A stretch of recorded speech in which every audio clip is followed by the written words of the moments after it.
ರಂಗೇರಿದ Yatnal versus Vijayendra ಬಣ ಬಡಿದಾಟ. Rebels ನಾಯಕರ ವಿರುದ್ಧ ಸಿಡಿದೆದ್ದ ಬಿಜೆಪಿ ರಾಜ್ಯಾಧ್ಯಕ್ಷ. ಇನ್ನು ವರ್ಷಾಂತ್ಯದೊಳಗೆ ದೆಹಲಿಗೆ ದೌಡಾಯಿಸಲಿದ್ದಾರೆ ವಿಜಯೇಂದ್ರ ಅನ್ನೋದರ ಕುರಿತಾಗಿ ಮಾಹಿತಿ ಸಿಕ್ಕಿದೆ. ಹೈಕಮಾಂಡ್ ನಾಯಕರಿಗೆ ದೂರನ್ನ ನೀಡೋದಕ್ಕೆ ಬಿವೈವಿ ತೀರ್ಮಾನಿಸಿದ್ದಾರೆ. ಬಿಜೆಪಿ ರಾಜ್ಯಾಧ್ಯಕ್ಷ ಬಿವೈ ವಿಜಯೇಂದ್ರ ರೆಬಲ್ಸ್ ವಿರುದ್ಧ ಇದೇ ಮೊದಲ ಬಾರಿಗೆ ದೂರನ್ನ ನೀಡೋದಕ್ಕೆ ತೀರ್ಮಾನಿಸಿದ್ದಾರೆ. ಪಕ್ಷಕ್ಕೆ ದಿನೇ ದಿನೇ ಮುಜುಗರ ಆಗ್ತಾ ಇದೆ. ಇನ್ನು ಸರಿಪಡಿಸುವ ಎಲ್ಲ ಪ್ರಯತ್ನ ಮಾಡಿದ್ರೂ ಕೂಡ ಯಾರು ಒಪ್ಪುತ್ತಾ ಇಲ್ಲ. ಹೀಗಾಗಿ ತಕ್ಷಣವೇ ಕ್ರಮವನ್ನ ಜರುಗಿಸಲೇಬೇಕು ಅಂತ ಹೈ ನಾಯಕರ ಮುಂದೆ ಈ ಬಗ್ಗೆ ವಿವರಿಸಲಿರುವ ಬಿವೈ ವಿಜಯೇಂದ್ರ. ದಿನೇ ದಿನೇ ಯತ್ನಾಳ್ ವರ್ಸಸ್ ವಿಜಯೇಂದ್ರ ಬಣ ಬಡಿದಾಟ ಹೆಚ್ಚಾಗ್ತಾ ಇದ್ದು ಪಕ್ಷಕ್ಕೆ ಒಂದು ರೀತಿ ಇರಿಸು ಮುರಿಸು ಕೂಡ ಆಗ್ತಾ ಇದೆ. ಸೊ ಹೀಗಾಗಿ ಬಿವೈ ವಿಜಯೇಂದ್ರ ವರ್ಷಾಂತ್ಯದೊಳಗೆ ದೆಹಲಿಗೆ ದೌಡಾಯಿಸಲಿದ್ದಾರೆ. ಅಲ್ಲಿ ಹೈಕಮಾಂಡ್ ನಾಯಕರಿಗೆ ಯತ್ನಾಳ್ ವಿರುದ್ಧ ದೂರನ್ನ ನೀಡಲಿದ್ದಾರೆ ಅನ್ನೋದರ ಕುರಿತಾಗಿ ಸದ್ಯದ ಅಪ್ಡೇಟ್ ಇದು. ರೆಬಲ್ಸ್ ವಿರುದ್ಧ ಇದೇ ಮೊದಲ ಬಾರಿಗೆ ದೂರನ್ನ ನೀಡೋದಕ್ಕೆ ಇಲ್ಲಿ ಬಿಜೆಪಿ ರಾಜ್ಯಾಧ್ಯಕ್ಷ ಮುಂದಾಗಿದ್ದಾರೆ. ಪಕ್ಷಕ್ಕೆ ದಿನೇ ದಿನೇ ಮುಜುಗರ ಆಗ್ತಾ ಇದ್ದು ಸರಿಪಡಿಸುವ ಎಲ್ಲ ಪ್ರಯತ್ನಗಳನ್ನ ಮಾಡಿದ್ರೂ ಕೂಡ ಒಪ್ಪುತ್ತಾ ಇಲ್ಲ. ಹೀಗಾಗಿ ತಕ್ಷಣವೇ ಕ್ರಮವನ್ನ ಜರುಗಿಸಬೇಕು ಅಂತ ಹೈ ನಾಯಕರ ಮುಂದೆ ದೂರನ್ನ ನೀಡಲಿರುವ ಬಿವೈವಿ. ಅಧಿವೇಶನದ ನಡುವೆ ಅಥವಾ ಅಧಿವೇಶನದ ಬಳಿಕ ದೆಹಲಿಗೆ ತೆರಳಲಿದ್ದಾರೆ ಅನ್ನೋದರ ಕುರಿತಾಗಿ ಮಾಹಿತಿ ಇರುವಂಥದ್ದು.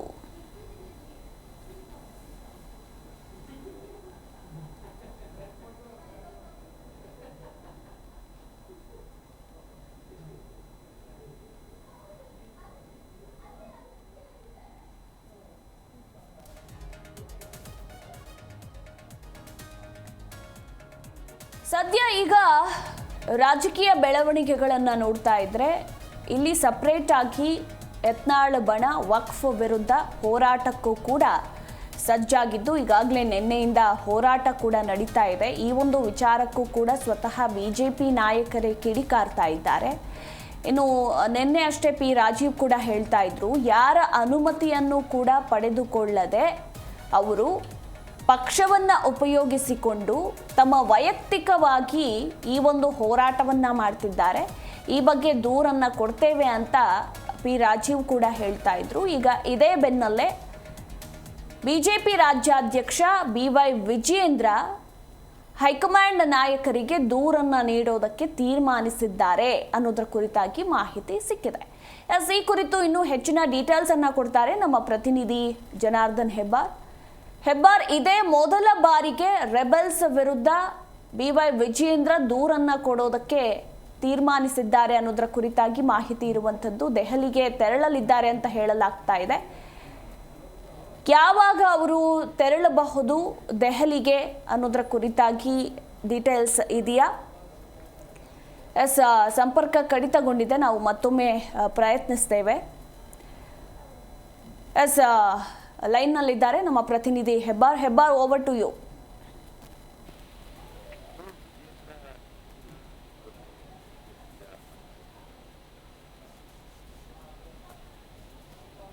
ಇದನ್ನ ಸಹಿಸಿಕೊಳ್ಳಿಕ್ಕೆ ಸಾಧ್ಯ ಇಲ್ಲ ಅನ್ನುವಂತ ಒಂದು ತೀರ್ಮಾನಕ್ಕೆ ಬಂದಿದ್ದಾರೆ. ಈಗಾಗಲೇ ಅವರ ಆಪ್ತರ ಜೊತೆಯಲ್ಲೂ ಕೂಡ ಇದ್ರ ಬಗ್ಗೆ ಚರ್ಚೆಯನ್ನ ಮಾಡಿದ್ದಾರೆ. ಶೀಘ್ರದಲ್ಲೇ ಒಂದು ಕೋರ್ ಕಮಿಟಿ ಸಭೆಯನ್ನು ಕೂಡ ಕರಿಬೇಕು. ಸಭೆಯಲ್ಲೂ ಕೂಡ ಇದೆಲ್ಲದರ ವಿಚಾರವಾಗಿ ಚರ್ಚೆಯನ್ನ ಮಾಡಬೇಕು. ಕೇವಲ ಯತ್ನಾಳ್ ಮಾತ್ರ ಅಲ್ಲ, ಯತ್ನಾಳ್ ಜೊತೆಯಲ್ಲಿ ಯಾರೆಲ್ಲ ಕೈ ಜೋಡಿಸ್ತಾ ಇದ್ದಾರೆ ಅವರೆಲ್ಲರಿಗೂ ಕೂಡ ಒಂದು ಎಚ್ಚರಿಕೆಯನ್ನು ಕೊಡಬೇಕು. ಇದೇ ರೀತಿ ಮುಂದುವರಿತಾ ಹೋದ್ರೆ ಪಕ್ಷವನ್ನ ಮುನ್ನಡೆಸೋದಾಗೆ ತನ್ನ ವಿರುದ್ಧ ರಾಜ್ಯಾಧ್ಯಕ್ಷ ಆಗಿದ್ದರೂ ಸಹಿತ ತನ್ನ ವಿರುದ್ಧ ವಾಗ್ದಾಳಿ ನಡೆಸ್ತಾ ಇದ್ದಾರೆ. ಯಡಿಯೂರಪ್ಪನವ್ರ ವಿರುದ್ಧ ವಾಗ್ದಾಳಿ ನಡೆಸ್ತಾರೆ. ಪದೇ ಪದೇ ಇಂತಹ ಹೇಳಿಕೆಗಳಿಗೆ ಬರ್ತಾ ಇರೋದ್ರಿಂದ ಪಕ್ಷಕ್ಕೆ ಮುಜುಗರ ಆಗ್ತಾ ಇದೆ, ಮತ್ತೆ ಒಟ್ಟಾಗಿ ಹೋರಾಟ ಮಾಡ್ಲಿಕ್ಕೂ ಕೂಡ ಕಷ್ಟ ಆಗ್ತಾ ಇದೆ.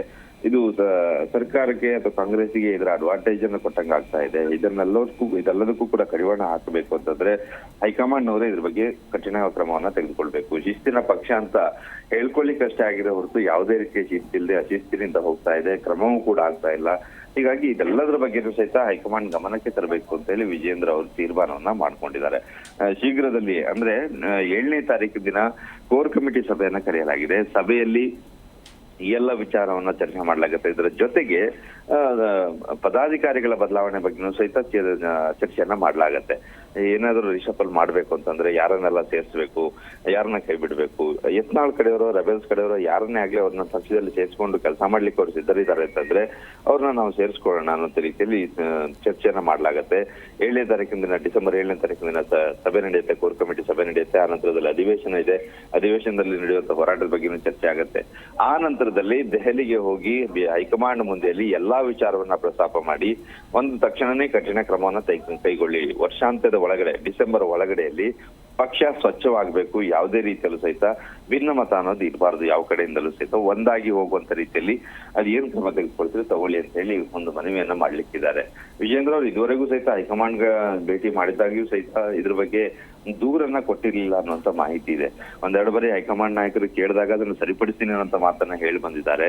ಆದ್ರೆ ಅದನ್ನ ಸರಿಪಡಿಸಲಿಕ್ಕೆ ಪ್ರಯತ್ನವನ್ನು ಕೂಡ ಮಾಡಿದ್ದಾರೆ. ಕೆಲವರನ್ನ ಕಳಿಸಿ ಯತ್ನಾಳ್ ಅವ್ರನ್ನ ಮಾತುಕತೆಗೆ ಕರೆಸುವಂತ ಪ್ರಯತ್ನವನ್ನು ಕೂಡ ಮಾಡಿದ್ದಾರೆ. ಅದಕ್ಕೆ ಅವರು ಒಪ್ಪಿಲ್ಲ ಅನ್ನೋದನ್ನು ಕೂಡ ಹೈಕಮಾಂಡ್ ಗಮನಕ್ಕೆ ತರಲಿಕ್ಕಿದ್ದಾರೆ. ತಾನು ಇಷ್ಟು ದಿನಗಳ ಕಾಲ ಸಹಿಸಿಕೊಳ್ಳೋದ್ರ ಜೊತೆಯಲ್ಲಿ ಇದನ್ನ ಸರಿಪಡಿಸಲಿಕ್ಕೆ ಏನೆಲ್ಲ ಪ್ರಯತ್ನ ಮಾಡಬೇಕು ಅದನ್ನೆಲ್ಲ ಮಾಡಿ ಆಗಿದೆ. ಇನ್ನೂ ಸಹಿಸಿಕೊಳ್ಳಿಕ್ಕೆ ಸಾಧ್ಯ ಇಲ್ಲ. ಈಗ ಕಠಿಣ ಕ್ರಮವೊಂದೇ ಅನಿವಾರ್ಯ ಆಗಿದೆ. ಆ ಬಗ್ಗೆ ಕ್ರಮವನ್ನ ತೆಗೆದುಕೊಳ್ಳಿ. ಪದೇ ಪದೇ ರಾಜ್ಯಾಧ್ಯಕ್ಷರು ಬದಲಾಗ್ತಾರೆ ಅಂತ ಹೇಳಿಕೆಯನ್ನ ಕೊಡ್ತಾರೆ, ಸಮುದಾಯದ ಬಗ್ಗೆ ಮಾತಾಡ್ತಾರೆ. ಎಲ್ಲವೂ ಕೂಡ ಪಕ್ಷಕ್ಕೆ ಡ್ಯಾಮೇಜ್ ಆಗ್ತಾ ಇದೆ. ಉಪಚುನಾವಣೆಯಲ್ಲೂ ಸಹಿತ ಇದು ಪರಿಣಾಮ ಬೀರಿದಂತ ವಿಚಾರವನ್ನ ಹೈಕಮಾಂಡ್ ಮುಂದೆ ಇಡುವಂತ ಒಂದು ಪ್ರಯತ್ನವನ್ನು ಮಾಡಿದ್ದಾರೆ. ಹೈಕಮಾಂಡ್ ಏನ್ ಕ್ರಮ ತೆಗೆದುಕೊಳ್ಳುತ್ತೆ ಅನ್ನೋದು ಬಹಳ ಇರುವಂತಹ ಕುತೂಹಲ. ಡಿಸೆಂಬರ್ ಅಂತ್ಯದ ಒಳಗಡೆಯಲ್ಲಿ ಪಕ್ಷಕ್ಕೆ ಒಂದು ದಿಕ್ಕು ಸಿಗುವಂತ ಸಾಧ್ಯತೆ ಕಂಡು ಬರ್ತಾ ಇದೆ ವಿಜೇಂದ್ರ ಅವರ ನಡೆಯನ್ನ ನೋಡಿದಾಗ. ಮಧು, ಥ್ಯಾಂಕ್ ಯು ಹೆಬ್ಬಾರ್ ನಿಮ್ಮೆಲ್ಲ ಮಾಹಿತಿಗಾಗಿ.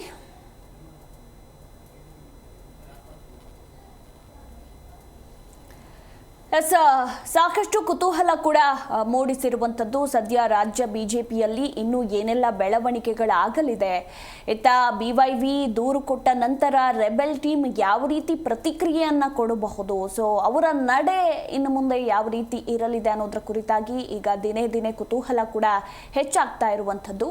ಕಾದು ನೋಡಬೇಕು. ಒಟ್ಟಾರೆಯಾಗಿ ಅಧಿವೇಶನ ನಡುವೆ ಅಥವಾ ಅಧಿವೇಶನ ಮುಗಿದ ಬಳಿಕ ದೆಹಲಿಗೆ ತೆರಳಲಿದ್ದಾರೆ BYV ಅಂತ ಹೇಳಲಾಗ್ತಾ ಇದೆ. ಅಂದ್ರೆ ಇನ್ನೇನು ಈ ವರ್ಷದ ಕೊನೆಯಲ್ಲಿ, ಡಿಸೆಂಬರ್ ತಿಂಗಳ ಕೊನೆಯಲ್ಲಿ ಹೋಗುವ ಚಾನ್ಸಸ್ ಇರುವಂಥದ್ದು. ಅಲ್ಲಿವರೆಗೆ ಏನಾದರೂ ಮತ್ತೆ ತೀರ್ಮಾನ ಬದಲಾಗುವ ಸಾಧ್ಯತೆ ಏನಾದರೂ ಇದೆಯಾ ಅನ್ನೋದ್ರ ಕುರಿತಾಗಿ ಕೂಡ ಕಾದು ನೋಡಬೇಕು.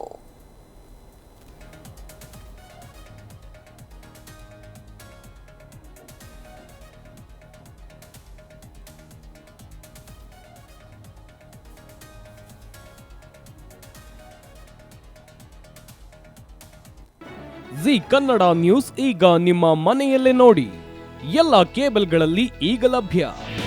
ನಿಮ್ಮ ನೆಚ್ಚಿನ ಜಿ ಕನ್ನಡ ನ್ಯೂಸ್ ಈಗ ಸನ್ ಡೈರೆಕ್ಟ್ ನಲ್ಲಿ number 292, Tata play number 1664, Jio TV number 1334, NXT digital number 30, in cable number 30, city networks 51, U digital number 162, GTPL number 17, Rockline telecommunications number 42, Shri Basaveshwara cable number 168, rural cable network 60, Vinayaka digital 57, Abhishek cable 821, city channel 53, Siddeshwara cable network 57, V4 digital Infotech 628, Surya digital networks 53, Gajanan digital number 836, Malnad Infotech Private Limited number